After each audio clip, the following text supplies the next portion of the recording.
Hey there!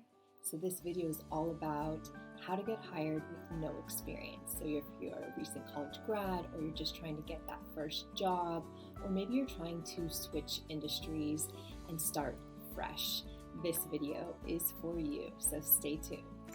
Hey there, Shannon from Shine Bright Coaching, and we made this channel to offer resources, tips, and tools from our 10 years of coaching our clients to make successful career transitions, to level up in their career, and to find more meaning and fulfillment.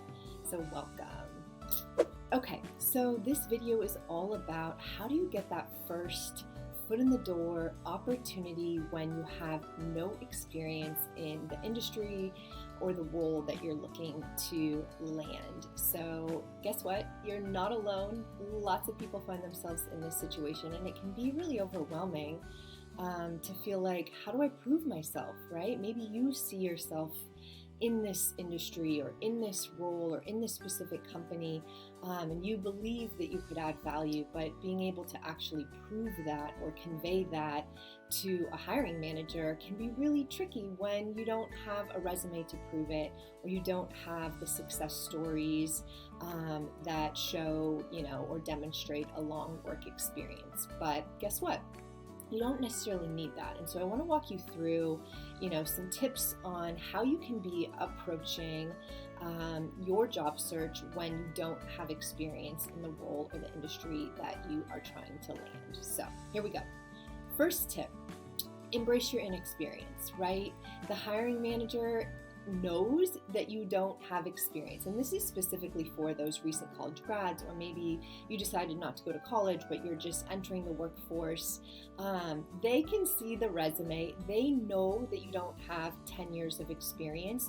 You don't have to hide that. You don't have to be embarrassed about where you're at in your life or in your career journey. You're at the beginning, right? So embrace that. And I think a spin that you can put on that is leveraging that beginner's mindset and really demonstrating your ability to learn and your craving to learn. Here's the thing, I'm sure you know this, but once people are in a career or in a specific industry for 10 years, 20 years, they start to not want to be very flexible. They start to think that they have all the answers. They're not as willing to learn new things or step out of their comfort zone.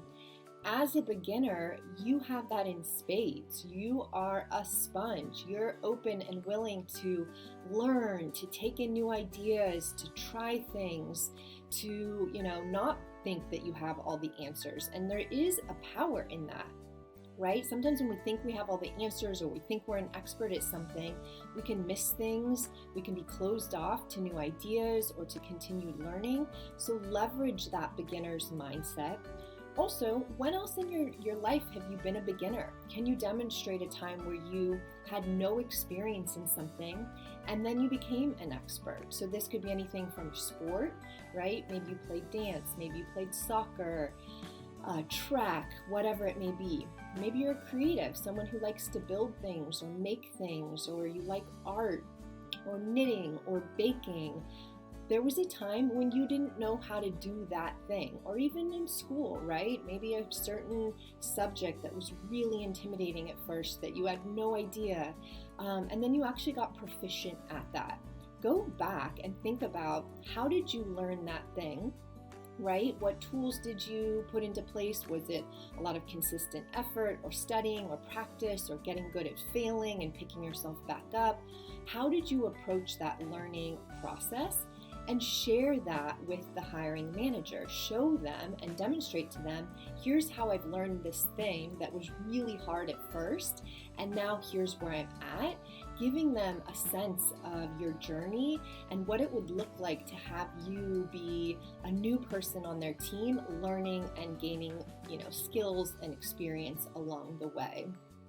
Also, take a look at the job description. What are some of the qualities or duties that they are requiring? You may not have done those things in a job, but you may have done those things in your life. So, organized, right? That's one that comes up a lot, especially in entry-level jobs. when else have you demonstrated an ability to be organized?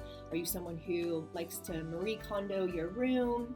Are you someone who, keeps a really organized binder for school and you were able to kind of keep track of all the different priorities? Are you someone who really likes to have a schedule? Giving them examples from your daily life of here's how I've demonstrated an ability to stay really organized. Even if you haven't done that in a job per se, when have you done that in your life? And you can do that with a lot of different things that show up on job descriptions that, again, you haven't done in a job, but you've shown that you can do that in your life, okay? Tip number 2, get personal. So I say this to my clients a lot. They often share with me in the scope of our career coaching relationship, personal anecdotes, things that are unique to them that, may not actually feel that important, but as a coach and as someone who's trying to help them to understand their potential and what they have to offer, I can often find these little anecdotes full of examples of the value that they have the potential to offer. And so I'm always encouraging my clients to share those personal anecdotes for a few reasons. One, it's a great way to be memorable. So for example, I have this recent college grad that I'm working with who wants to get into engineering, and he's a really interesting mix of kind of tech guy, but he loves to bake. And I am, constantly encouraging him in an interview to talk about his love for baking and why and how he approaches it, because it's a great story. And guess what? Very few tech people are into baking. And so it's a way for him to stand out, to show his personality, to highlight for the person who's interviewing him, here's how I go about baking, here's what inspires me or gets me excited about it, here's my style, right? It gives them a sense of this person across the table and gives you a personality, turns you into a human, right? That someone's like, hey, I love that, or actually I like to bake, or this is really different and unique, I like this. So thinking about the personal anecdotes, things that maybe have changed you, hobbies or interests or things that maybe are unique to you that you would never think about sharing in a cover letter or on a resume or in an interview, that might actually be these little gems, pockets of who you are that help you to stand out, that give the interviewer a sense of what makes you different, what's your unique edge. Another example, maybe you were a kid who moved a lot growing up, right? So for whatever reason, your parents had jobs that moved them around the country or even internationally. How did that change you? What qualities or skills did you have to cultivate in order to, survive all those moves? Maybe you were someone who learned how to make friends really easily. And now, as you're thinking about this, first job, you can say, so I've actually, learned how to really build relationships quickly. So I imagine myself being able to get into an organization and build partnerships and relationships and, be a really good contributing member on a team because I know how to connect. Maybe it gave you a really good spidey sense, right? You can read people really easily because you've had to kind of be dropped into new environments. So maybe you can talk about having a high EQ, being able to really read people and sense how to work well with them or how to communicate or tailor your communication to unique people. These are all really valuable skills in an organization. And even though you didn't do them in a job, they're from your life experience. So think about the personal stories, anecdotes, little gems about who you are, events that changed you or shifted your life in some way that feel memorable. And don't be afraid to kind of harvest those stories or those examples for things to share that demonstrate who you are and the value you have the potential to offer. Okay, tip number 3, target specific companies. So this is also, very true with recent college grads or thinking about making a transition mid-career into a brand new industry. I sometimes see people, trying to cast a really wide net, right? And the intention is well thought out in terms of like, I just don't want to be too picky, right? I don't have a lot of experience, and so I probably need to be really open, which, is not a bad thing, but here's why I think it can sometimes be a hindrance to actually getting your foot in the door somewhere. So when we work with our clients and we're at the part of the process where we're really thinking about a job search strategy, we always have our clients really hone in on, maybe it's just one company or maybe it's a handful of very specific companies that they want to target. And here's the reason why. And here's why I think it's actually really important with someone who doesn't have any experience as well, is that it allows you to become an expert on those companies. So if you're like, hey, I'll work for any company that has an engineering role, guess what? That is a gazillion companies, and you cannot become an expert on a gazillion companies. But if you say, these 5 companies are my target companies, and I'm going to learn as much as possible as I can about these companies and become an expert, it allows you to then be able to understand, what is this company about? Why do I care about it? What inspires me about what they're doing? Where do I see myself being able to add value right now, but maybe in the future as well, so that when you're writing your cover letter or when you get that interview and you're in front of someone who works at this company that you have done your research on, you can blow them away by your knowledge of what they do, what they're about, what their, initiatives are for the upcoming year, what challenges, they face, maybe who their competitors are, and be able to kind of connect the dots to why that matters to you. Why did you choose them? What about what they're doing matters to you? Tell the story, get personal. Maybe it's a product you've used. Maybe you've been using this product for years and it changed your life, or it's something that brings you pleasure every time you use it, or it's something that you share with everyone you know, right? You don't have to have used the product, but give some personal reasons for why you're inspired. Back it up by knowledge and research that you've done about the company, and you'll blow them away, because guess what?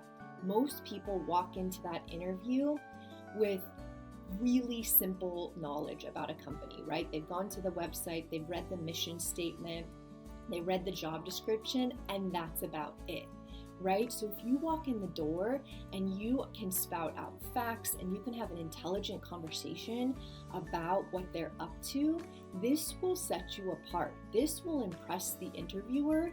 And even if you don't have a ton of experience, this will also demonstrate, wow, this person knows their stuff. I want to bring someone on my team who's willing to do the research, who's willing to show up prepared, who cares this much about what we're doing. That's who I want on my team.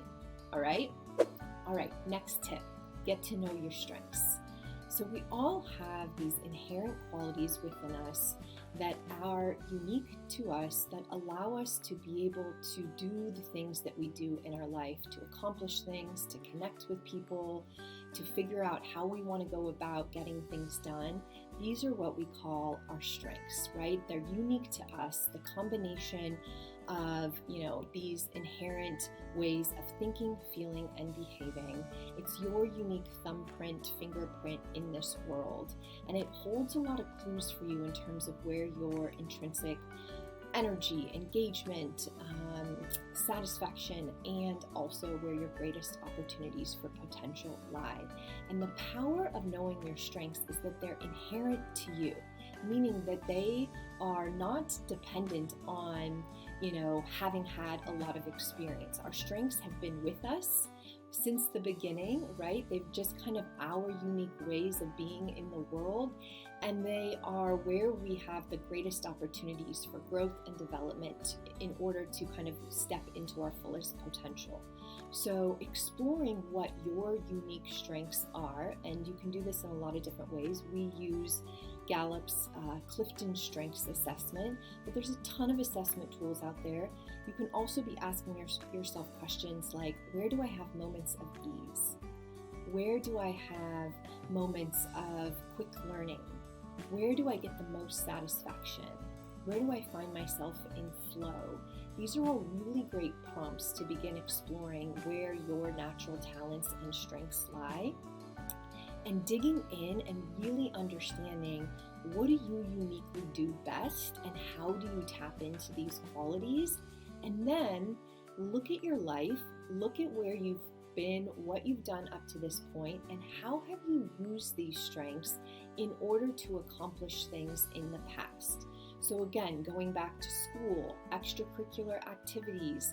If you're someone who's making a mid-career transition, this is a great way to be looking at your work experience in one field and looking at how your strengths showed up and how you added value and made an impact, and then extracting those strengths from that work experience and translating it into how you will also make an impact in this new field, in this new industry, right? Our strengths don't live in just one industry. They're transferable. It's about how you get things done.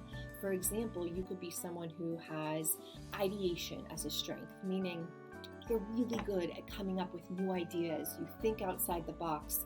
You come up with creative solutions. You're a risk taker. You're not stuck in always having to do things the same way, or getting too rigid with how you think about what is possible. Okay, that exists within you no matter what the role or the industry is. So how can you begin to look at where you want to go? So what's the new industry? What's the new role? How does this ideation talent transfer? Why would that be of value? Maybe you have examples of how it was, valuable in your last career. How is it going to be valuable in this new career?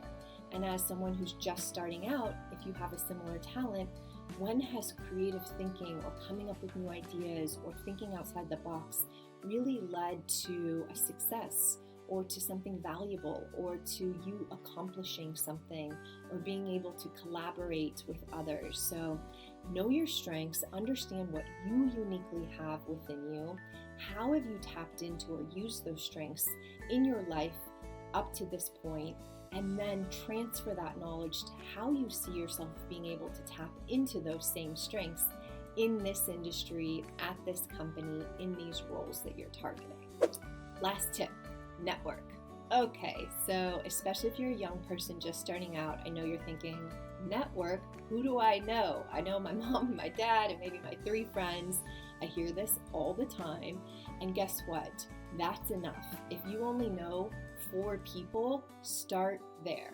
So, the same adage is true. It's often not what you know, but who you know. And especially when you're trying to get your foot in the door in a new industry, or just get started and get that first opportunity opened up to you, being able to get out from behind the computer. Oftentimes I see a lot of people just, applying to hundreds and hundreds of jobs, hoping that someone might notice their resume, and they're not taking advantage of actually getting out and chatting with people and having conversations and really trying to, expand their potential possibilities beyond just applying online. So what can this look like? So first off, before you start networking, you need to know what you want, right? What are the roles? What are the companies that you're targeting? Then you also need to know, what do you bring to the table, right? So what are your strengths? What skills do you have?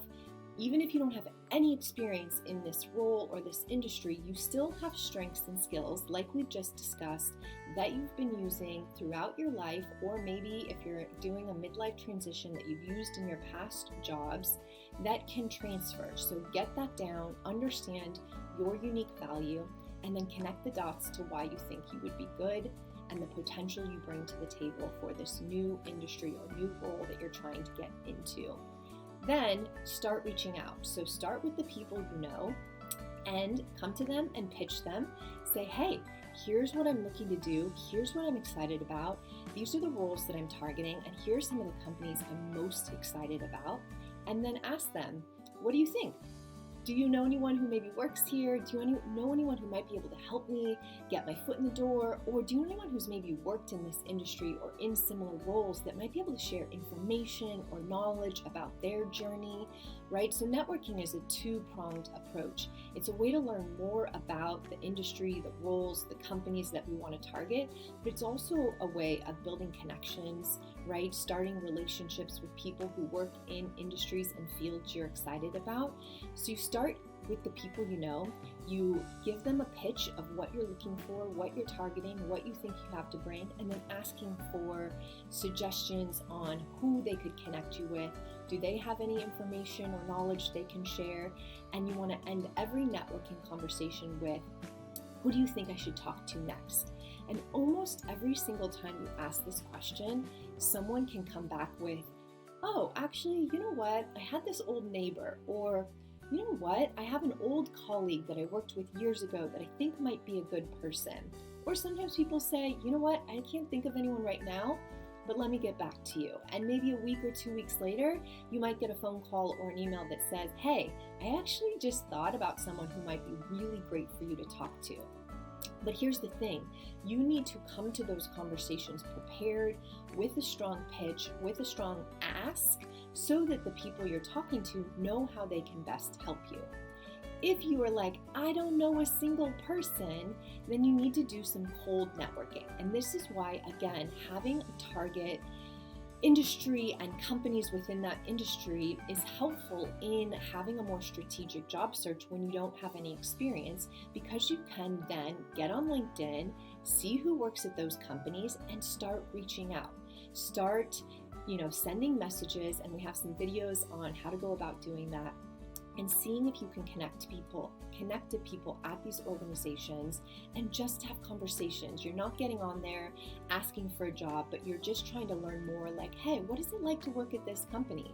What is it like to work in this role? How did you get your first start? What was the thing that opened the door for you? Hey, here are my strengths. Do you think this is a good fit for this type of role or this career path? Start to learn, ask questions, be genuine. And guess what? Still, 80% of jobs are gotten through a networking conversation. So you just never know the seeds that are going to get planted. And it's just expanding the opportunities for an interview from, just being online and, shooting out applications and resumes. This is you taking your future and your potential and your worth in your own hands, and getting out in front of people and saying, like, hey, here's what I want, here's what I think I have to offer, what can you share, what can you help with?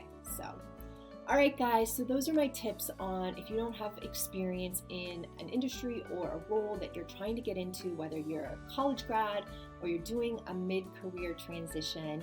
These are some really great tips on how to get your foot in the door, how to demonstrate your value, and how to get noticed out of the sea of many applicants. So good luck out there, and if you found this helpful, give the video a like, and please be sure to subscribe for more tips and tools and resources on finding more meaning and fulfillment in your career. Take care.